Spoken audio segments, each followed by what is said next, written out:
Hey, sober friends. Each week, our podcast dives deep into recovery insights.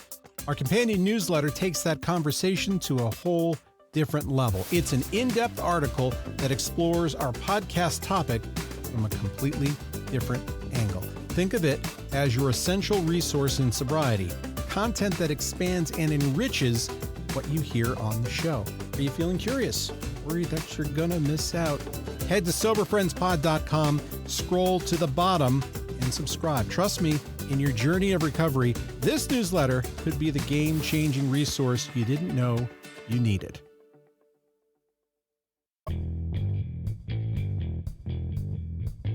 You have to really be on guard for an unguarded moment. And when you get to this place of hungry, angry, lonely, tired, that's the unguarded moment. And it could open the door to the unthinkable because you are not in a great mental state. For me, the angry aspect is not usually the driver. It's usually something else. I'm tired, I'm lonely, I'm hungry. I don't usually get angry outside of that.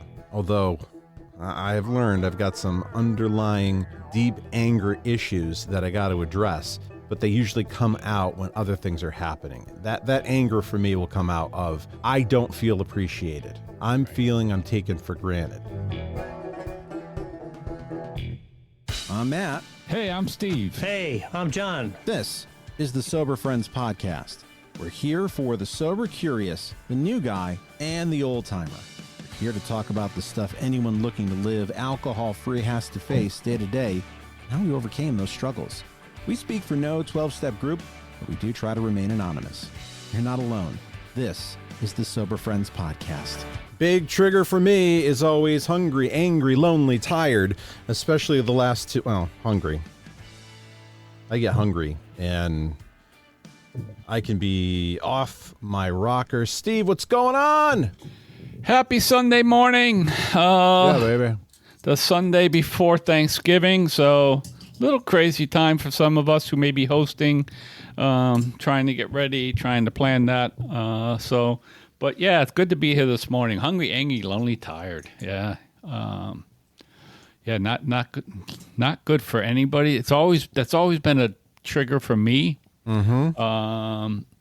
For lots of bad behavior, not just drinking bad behavior, but bad behavior, right? Being pissed off and angry and all that thing.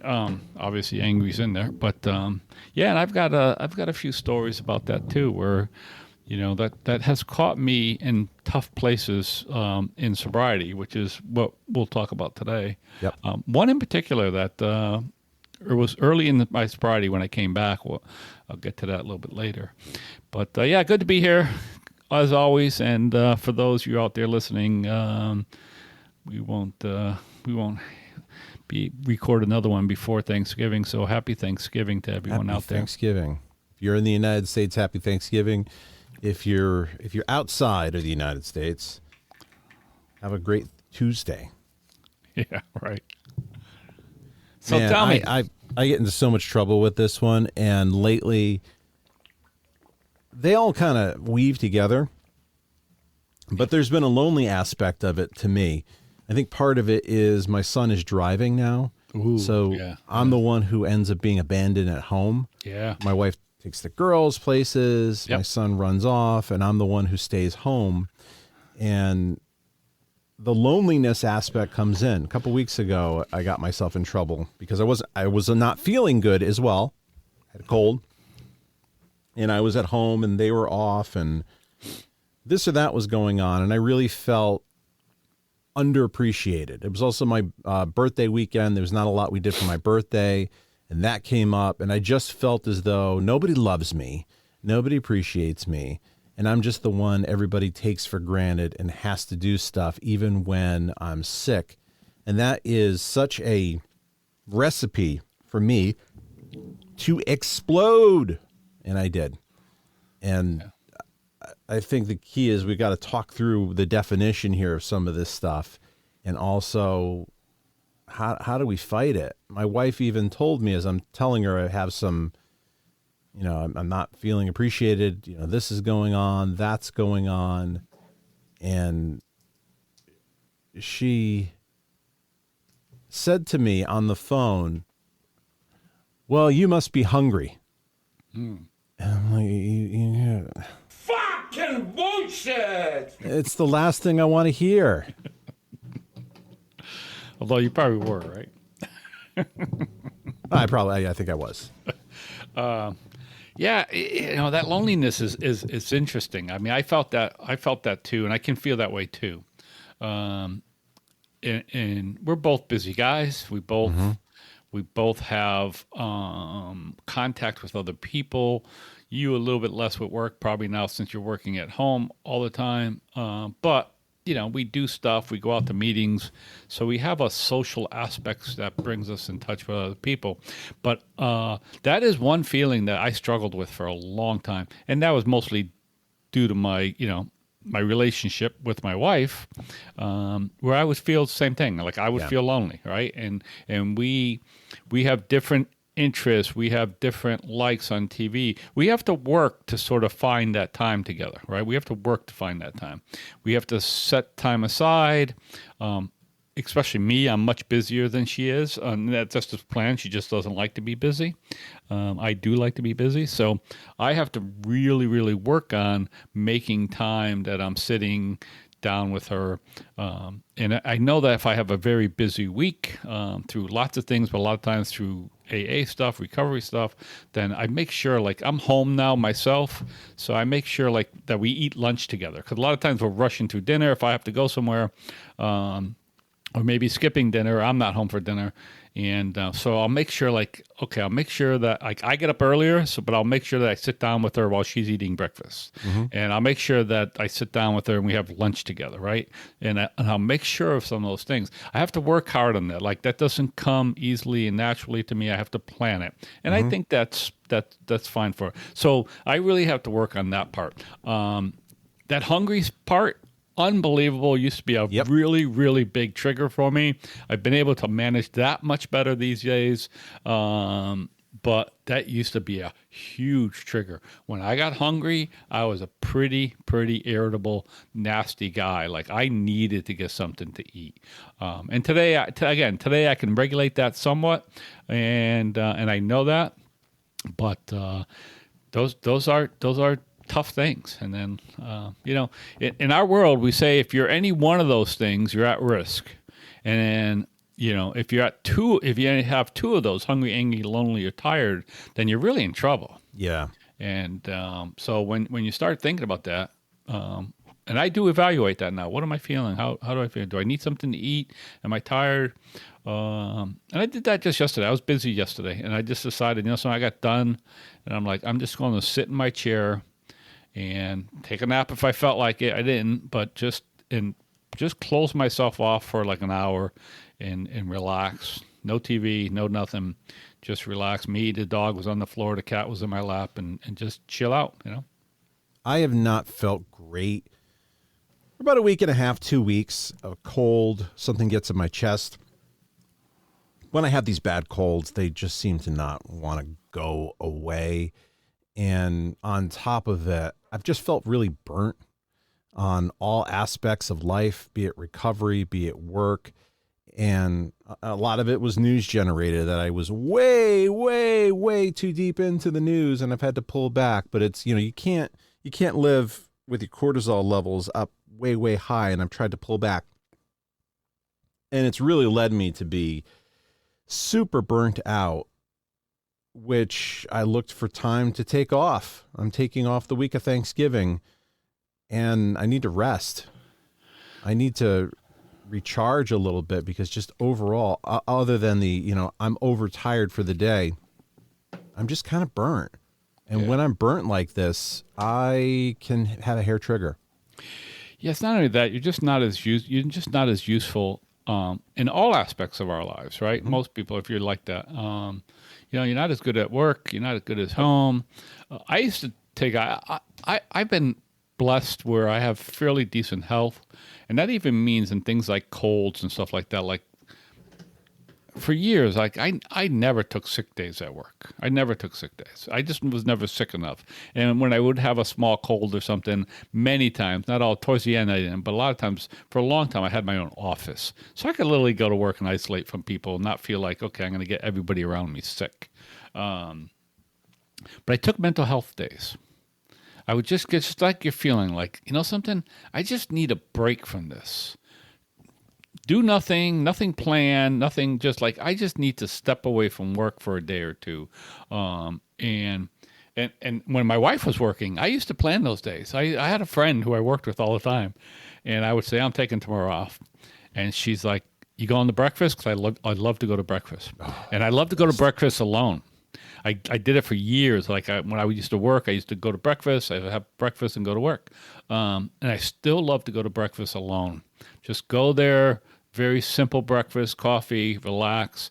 And she always just said, hey, you going to breakfast? I'm like, yeah, I'm going to breakfast, where my wife would be working and all. So I did a lot of that. And I got better at that as I started working and understanding those triggers for me. But I got a story that'll tell you on this exact thing, and it was very, very dangerous. But it was years ago. I was back, I don't know, back a couple years into the program maybe, and my mother-in-law had died, and we were cleaning out.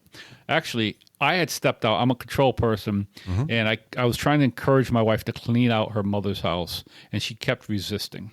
And I finally stepped away and like, okay, I'm not gonna do that. It's not my job, right? Right. Not my job. And she has a sister, and I stepped away, and I knew it would come back to bite me. I knew at some point, like, I would have to do it because just the way life goes in our relationship. So we ended up trying to clean out this house in the middle of the summer. It was hot. Yeah. And it was 40 years of stuff. Anyway, I was over there trying to fix a light over the sink, and I was having trouble. It was a tough place. And I was pissed off. I didn't want to be there. I was like, I did not want to be tasked with that job. And I left that place, and I was hungry, angry. My wife and I weren't really getting along well because of all the stresses. I was all things. I was hungry, angry, lonely, and tired. And I pulled out of my mother-in-law's house, and it was the first time since I had been back that I felt like drinking. Like I really felt like drinking. And the first thing I did is I went to McDonald's. I realized, like, I'm hungry. I went to McDonald's and grabbed a bag full of food, and then I sat and I pulled in a parking lot, and I sat there and I decided to make a couple phone calls, and just left some message like, hey guys, I need to talk, and sat there, ate my stuff, talked to a couple guys, called me back, talked to them for a while. And here's the point is I went home. My wife was taking a nap. I was really still pretty pissed off and stuff. And I walked into the house, and my wife had a bottle of wine in the fridge. And I opened up that fridge, and even after all that bottle of wine spoke to me. It was open, and I am 100% sure if I hadn't taken care of some of that, I would have poured myself a glass of wine, and I would have drank that day. Wow. And it was that close. I mean, I really never, since I've come back, I've never felt that way except for that time. And it really made me think about, okay, I got to pay attention to those things because they're dangerous for me. Yeah. You have to really be on guard for an unguarded moment. And when you get to this place of hungry, angry, lonely, tired, that's the unguarded moment. And it could open the door to the unthinkable because you are not in a great mental state. For me, the angry aspect is not usually the driver. It's usually something else. I'm tired. I'm lonely. I'm hungry. I don't usually get angry outside of that. Although I have learned I've got some underlying deep anger issues that I got to address, but they usually come out when other things are happening. That anger for me will come out of, I don't feel appreciated. I'm feeling I'm taken for granted. I mean, there are times that I've gotten nasty when I ask for dinner suggestions. I was a little pissy the other night, and my wife mentioned something around, well, why don't we have like some type of goulash dish or a baked pasta? And my mind started going because cooking is not what she loves to do. Right.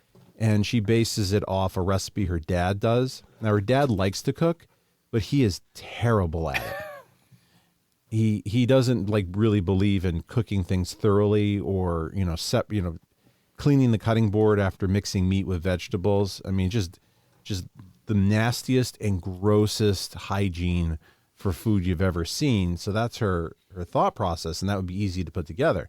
With me, I have to do it right.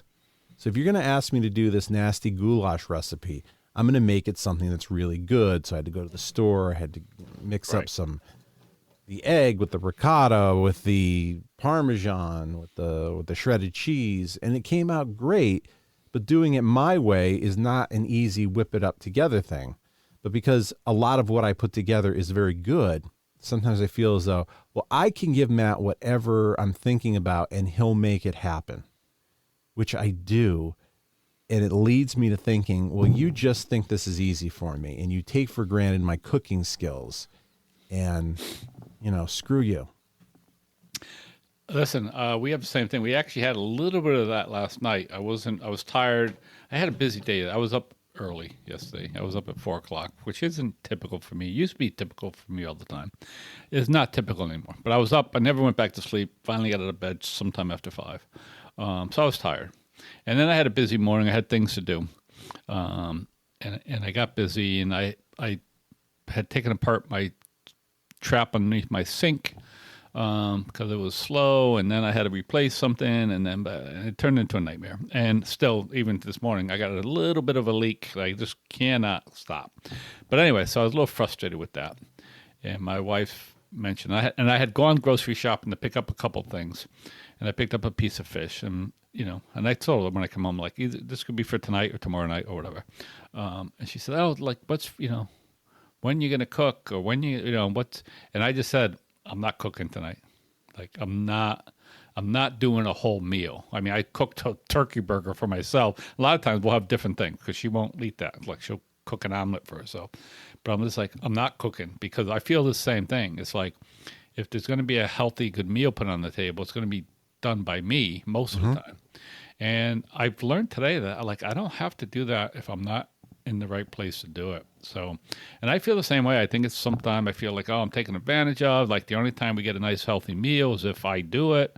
It's part of the course these days. But sometimes, and today I'm okay with that. Like I said, today I had some salad stuff. I made myself a nice healthy meal: turkey burger, nice whole grain bread, and a nice salad. And then I was really happy with that. It was like I controlled what I ate. Funny thing you said there, we do a big lasagna dinner on Wednesday night before Thanksgiving because of the local road race that a lot of people run in. And my wife makes the lasagnas. And I asked her when she was doing it, and I stay away from it. It's her gig. Like, hey, do you put an egg in your ricotta when you make your lasagna? And she goes, oh, no, eggs in lasagna. I'm like, I don't know. I just grew up with them. My mom always did that, right? And you just mentioned it, so it made me think. So I made it actually a small lasagna because I think we needed a little bit more. So I made a small sausage-based lasagna, and oh, that sounds amazing. Oh yeah, and I put an egg in my ricotta when I did it. Like, that's the way my mom did it. So anyway, it's funny that you say that. I only did it because the recipe recommended it. Right. I think growing up, my mom didn't. Okay. Yeah. So. But I do now. I'm a recipe follower. Me too. Once I get the drift of it, then I'll play with it. But this one, it was like a big ziti. Right. I still have leftovers, and man, is it good. Yeah. This also reminds me that my youngest daughter, I don't think she's eaten something I've cooked for months. Really? If not well over. I mean, she just generally, I'll tell her what I'm making. Oh, I don't like that. So she did that with this baked ziti. Oh, I don't like that. And so we're eating it, and she comes into the room and sees what we're eating. She goes, well, if I knew it was that, I would have eaten it. Like, what do you think it was? So you're telling me everything that I thought before, That is, I say no, but I don't even know what you're cooking. Right. Oh, Yeah. and that fired me up. I think that's just being a kid. Listen, all those things can, but see, these are the little things. People look at it, oh, these are small, but these are the little things that, that chip away at us, right? They do. They chip away. They chip away. They chip away. And that's why, we talk about it in our program. It's, our sobriety depends upon our spiritual fitness, right? Yep. And that's what it depends on, right? So when we have days like that and it chips away at our loneliness or our time, our quality time, our prayer and meditation time, whatever it might be, whatever are those important things that you need to do each and every day, that's where we get in trouble. And it's dangerous for us. It really is. I mean, most people, they'll be a little bit pissed off and angry. And my wife, she'll go to a room, whatever, she's all set. And she may even have a glass of wine when she gets like that, right? But she could do that. But for us, it's we got to find other aspects and other things to do. Today, I've done really well with that because I have other stuff to do.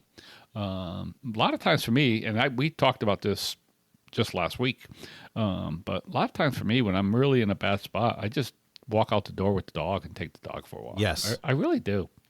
I just okay, I got to get out of here, fresh air, in the woods, whatever it is. And sometimes, if it's cold and windy out, that's even better. I mean it. It's I find that to be even better for me. Bundle up, go out. So I have these strategies now that I never had before. And some of them are just regular life strategies, but I pretty much learned them by doing my program and realizing I need some strategies to deal with some of these type of things. So it's ongoing for me. It's something that I struggle with on a regular basis. And, but like I said, the nice thing is I'm busy. And my busy is usually good busy. Yesterday didn't feel like good busy, but usually it's a good busy. And I feel good when I'm doing the stuff I'm doing because usually it involves helping other people. And even if I come home tired from that, I feel all right, that was a good use of my time.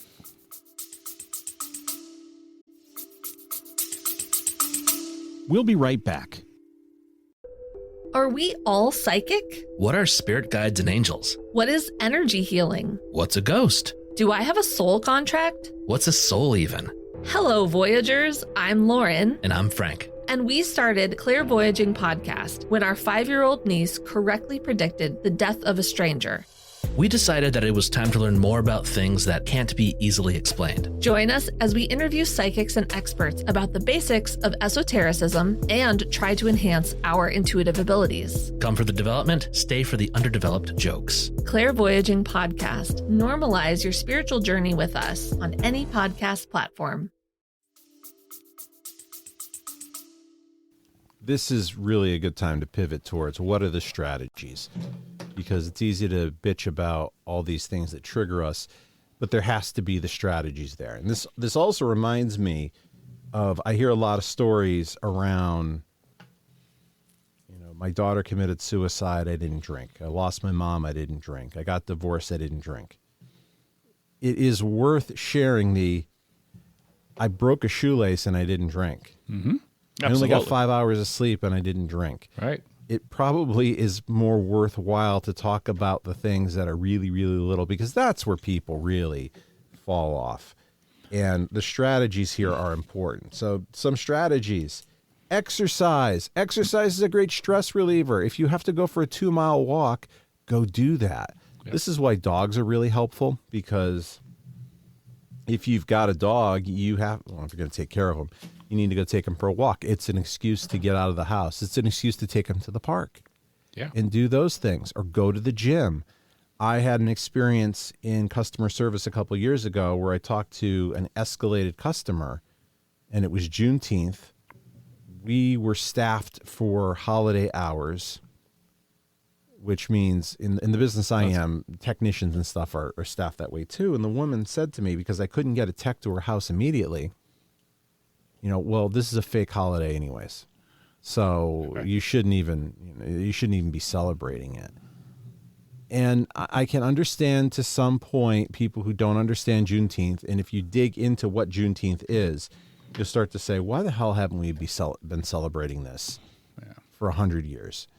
And it just hit me in such a way. And a lot of it was I have on my staff, I have a lot of people who have brown skin, who are women, a lot of brown skin. That's just the reality of customer service. And I was fired up the rest of the night. I got off of work late for me. It was like 9 o'clock at night, and my gym is open till midnight. And I got to the gym and I just hit it hard. It's very rare for me to have the energy at 9 o'clock at night. Right.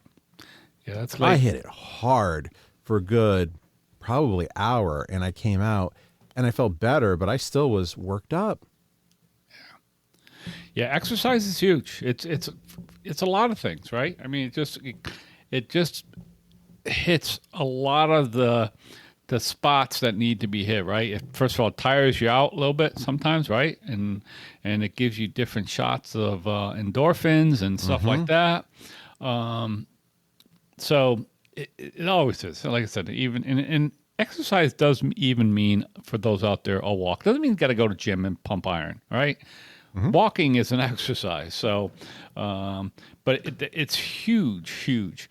The other thing is, if you can, and if this is something you do, pause and meditation is really huge, right? Again, in some of these things, just to take a pause, and if you pray, then obviously you pray too, but just to take a pause, just like I said, like I wouldn't call what I did yesterday meditation, but there is self-care there. Like I was busy. I took the dog. We had a rainy day, so the dog, we've been out, but it's like it's different. And I got home, got back with the dog, and I feed the birds, and my bird feeder was empty. I'm like, I got to fill up the bird feeders. And I told him, and then I'm going just to sit down, right? And that was it. And that 1 hour, I took like an hour, and it was like 3 o'clock. It was late, 3 o'clock to like 4 o'clock, where I just took some quiet time. Like I said, no podcast, no TV, no nothing, just sat in the chair. And when I sit in the chair in the den, we have a nice little den. Usually the dog will come in, lay on the floor with me, and eventually the cat finds me and we'll crawl up. And it's just like, just that nice peace and quiet of taking that time for myself and then recharging it.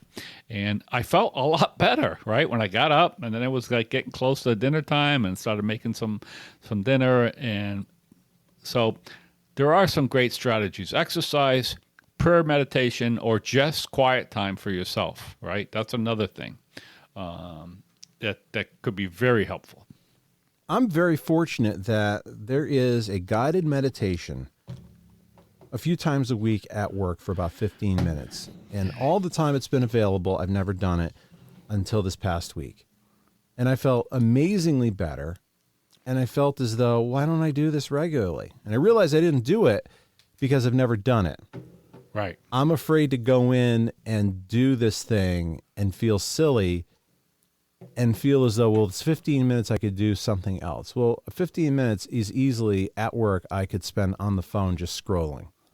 So I went in and I did it. And once I did the meditation, I'm like, well, I'll do this regularly. I can make this time. And this is something for me where I'm going to feel a lot better. So those things and it doesn't even have to be a formal meditation, just could be, I'm going to step aside, I'm going to do some deep breathing exercises. And even for a minute or two, that can make such a difference to change your perspective from the fire and brimstone that's raining down upon your brain. Yeah, you mentioned that meditation the other week in the meeting, Monday meeting. And I thought, what a great opportunity for you. Like, what a great way to fit that into your daily schedule, right? While you're at work, a work-approved thing. I mean, obviously, they know there's benefits to it. I just thought it was a great idea, and I really encourage you to say, nope, this is something I'm going to do every time they offer it. Because that, I think what could happen with that, it'll springboard you into doing more on your own too. Like, oh, wait a minute, that really nice. I like that. That works well. Because it's not something I do enough. It's something that I continue to say that I want to do. And I just never force myself to do it on a regular basis. So I really do think it's a great opportunity to do something. The other thing is, I was thinking about strategy-wise, is for us in those situations, right? There's always pick up the phone. Right? Yes. Pick up the phone and call somebody. And I think what a lot of us find is that when we pick up the phone and we call somebody, we end up in a conversation that we don't expect. Maybe that person has something going on. Next thing you know, you're not even thinking about what's going on in your life, and you're starting to talk to them about something going on in their life. Or maybe there's something totally different. Or maybe you're just venting to them. Like, that's what we do with each other. And a lot of times we'll say, no, listen, I just need to vent. I just need to talk. And that's another strategy, right? Just take that moment. Again, a lot of times that could happen. I have a friend who lives close by who'll be walking his dog, and he'll do both, right? He'll walk the dog in the woods behind us, and then he'll pick up the phone and call somebody. And I've done that too. Like, I'm going to go out, walk the dog, and I'm also going to call another alcoholic and just vent some of my frustration. And for me, when I do that, it works great. It works great. I mean, I feel like, okay, I always walk home feeling better. Like, you know, it feels like what it feels like to me is I've let the pressure out of the pot. You know, Exactly. I may not feel 100% better. Most of the times I probably don't, but it's relieved the pressure that I felt building up. And sometimes that's all I need to do. We went till the end of the program to talk about calling a friend, phone a friend. That is one of the most important ones, and it's easy to overlook. It could even be, well, I feel like crap, go to a meeting.